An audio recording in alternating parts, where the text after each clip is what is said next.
खरात प्रकरणात आणखी एक महत्त्वाची माहिती। महायुती सरकारही बोंदू खरातवर मेहरबान होतं।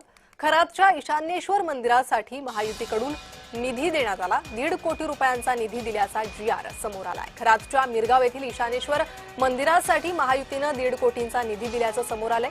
बोंदू अशोक खरातवर महायुती सरकारची ही मेहरबानी असल्याचं 2018च्या जी.आर वरून दिसतंय। तत्कालीन पर्यटन मंत्री जयकुमार रावल यांच्याकडून सभामंडप बांधकाम, महिला व पुरुष प्रसाधनगृह, चेंजिंग रूम, भक्तनिवास बांधकाम इत्यादी कामांसाठी हा निधी मंजूर केल्याची बाब उघडकीस आली आहे।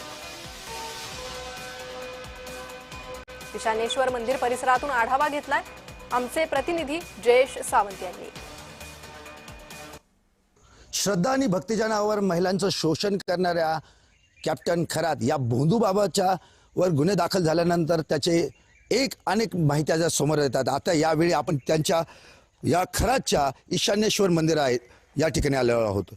शिवनिका संस्थांच्या माध्यमातून उभारण्यात आलेले हेच मंदिर आहे ज्या ठिकाणी हा खरात भक्तांना पूजेच्या नावाखाली येऊन त्यांना भुरळ पाडायचा आणि भक्तांची सर्व पद्धतीने लूट करायचा, महिलांचं शोषण देखील या मंदिरात झाल्याचं समोर आलेलं आहे। मात्र या संपूर्ण तक्रारीमध्ये आणखी एक काही माहिती जशी समोर येत आहेत त्या माहितीमध्ये तत्कालीन पर्यटन मंत्री जे आहेत जयकुमार रावळ यांनी या मंदिराच्या सुशोभीकरण असेल, त्यासाठी त्या ठिकाणच्या भक्तनिवासासाठी, या ठिकाणच्या विविध सुविधांसाठी या ठिकाणी 1.5 कोटी रुपयांचा निधी जो आहे ते दिल्याचं नुकतंच समोर आलेलं आहे। म्हणजे एकंदरीतच आपण बघितलं तर या खराचे पायमुळं जे आहेत ते सर्व पक्षामध्ये युती आघाडीमध्ये देखील पाहायला मिळतात। अनेक पक्षाचे लोक जे आहेत त्याच्यात संपर्कात असल्यामुळेच त्याला या शिवनिका संस्थांकरता विकास निधी मिळत होता आणि कुठंतरी या बाबाचे पायमुळं जे आहेत ते महायुती सरकारमध्ये देखील पाहायला मिळतात आणि कुठं असं म्हणावं लागेल की महायुती सरकार देखील या बाबावर मेहरबान आहे।